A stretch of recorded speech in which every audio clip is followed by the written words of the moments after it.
What do people normally think of when they say the name Christopher Nolan?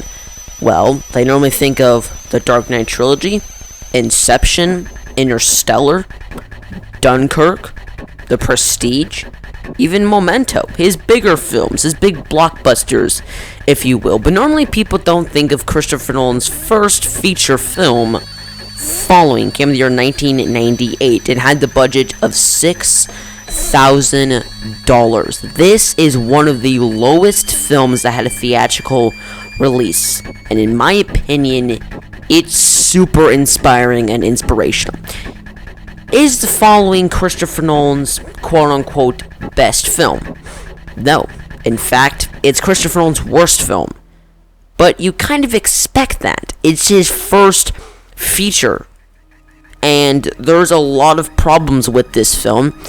But you can kind of see Nolan's tricks and kind of his things he likes to put in his films kind of seek through a little bit in Following. The dialogue, the way the film is paced, the kind of out of the linear storytelling. You can see a lot of what Christopher Nolan would later put in his bigger films in his very first film, Following. If you don't know, the plot of Following is pretty simple and straightforward. In fact, it's Christopher Nolan's simplest plot, script, and overall story, which makes sense. It's a budget of $6,000. He's not going to make The Dark Knight Rises with a budget of $6,000, alright? But the basic plot is there's this guy who just loves to follow people around. He's not a serial killer. He doesn't want to hurt anybody. He just loves everybody's day-to-day life. He loves where they go to work, where they drink their coffee, how they live, where they go to school, where they drop their kids off. He's just super fascinated in people's day-to-day life. But one day when he's following somebody, he sees them and he's like, "Hey, you like doing this?" And he's like, "Yeah, sure." And he's like, "What if we take it one step further? What if we break in people's house, see what we can find?" And then you have a 70-minute instant thriller mystery thrill ride. Following is a film that is super low budget. In fact, 99.9% of the film is handheld. It's shot in actual locations with actual people, guerrilla style. There was no extras. They did not close off the areas. They did not have money to close off the streets. So they're filming with people that are probably like, "Mate, why is this guy holding a camera?" Christopher Nolan made a guerrilla style film. The apartment, I'm pretty sure it's Christopher Nolan's apartment himself. The club and diner, I'm pretty sure he knew the people that worked there or got permission to film there. But all the street stuff, all the quote-unquote Following stuff, is guerrilla-styled filmmaking. Why does this film inspire me so much? As somebody who wants to be a filmmaker and has made a couple short films myself that aren't the best at all, they're actually really bad, but, you know, that's what you do. You make bad films to eventually make mediocre films, to eventually make hopefully good films, hopefully make great films. So you just increasingly get better and better as you go along, hopefully. But Christopher Nolan made a guerrilla style film. He went from making a guerrilla style film to making The Dark Knight Rises with Batman, Bane, big extras, big sweeping action shots. And that's what impresses me so much about Christopher Nolan.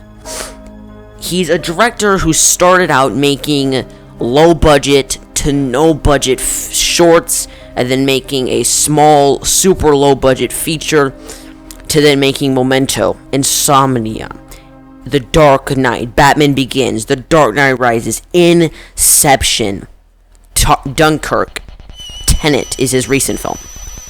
He went from making a super low budget film where he couldn't even afford to make a realistic gun.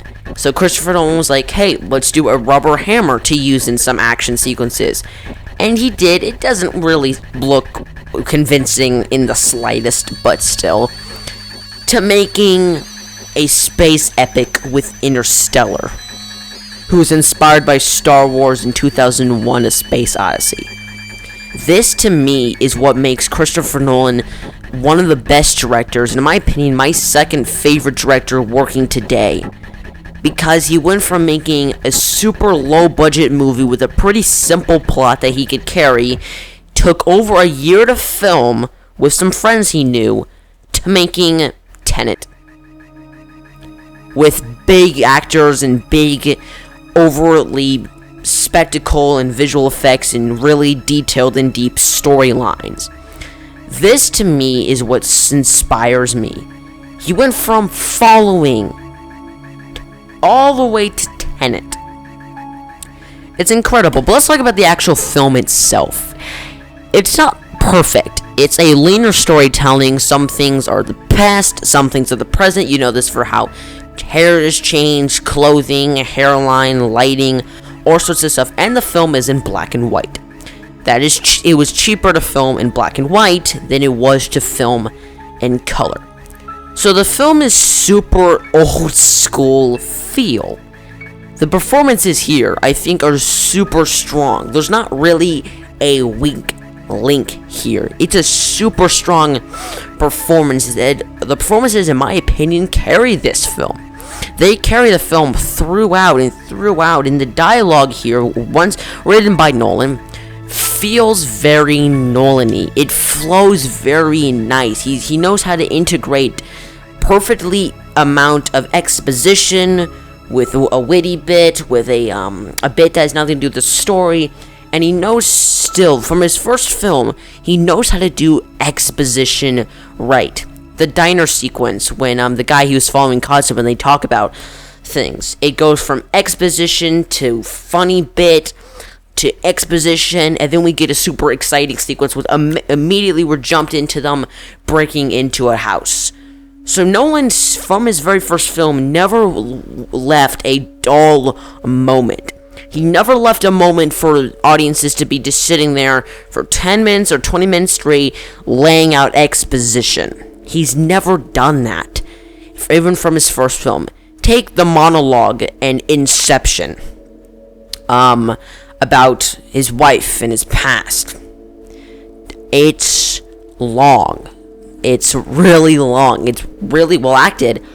Right after that, we're into a shootout sequence where Tom Hardy frickin' blows up guys with a rocket launcher. So after that exposition scene, very long, but super interesting and needed backstory.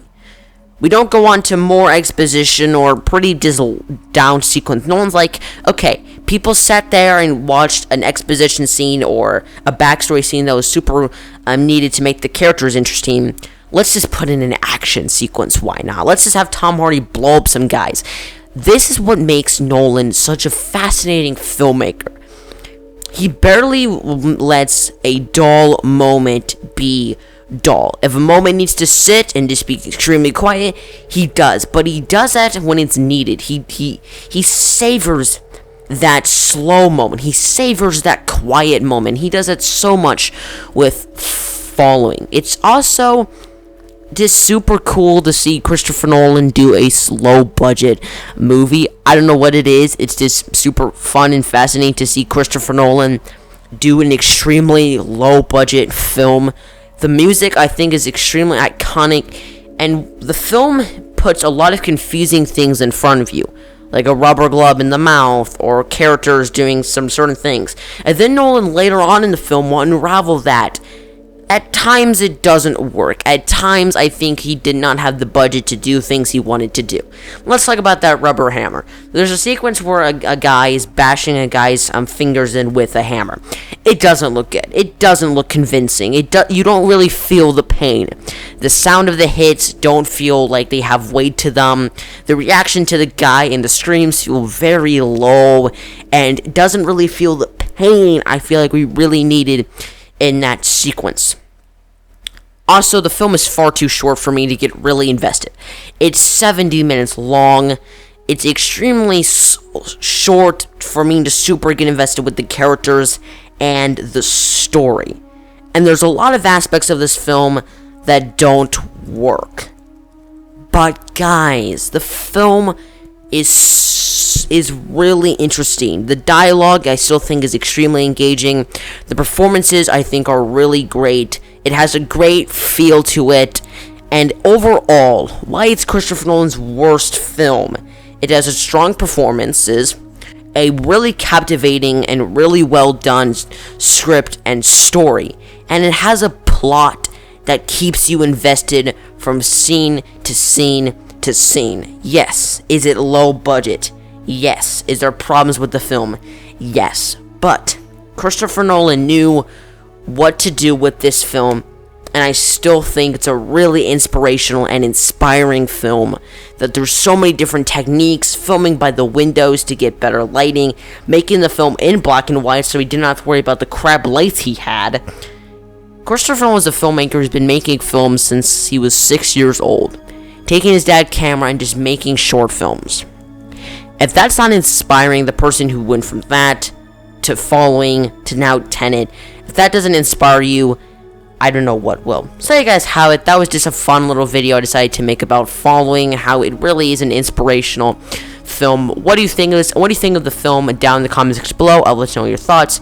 If you guys like this video, you can hit the like button and subscribe and hit the post notification bell so you guys next when I upload another video. You can check out my podcast I do every other Tuesday with a friend of mine. It's called the Movie View Podcast. And you guys can check out my Instagram at GeneralScrewDaniel77. Thanks for watching, guys, and I'll see you guys next time. General out.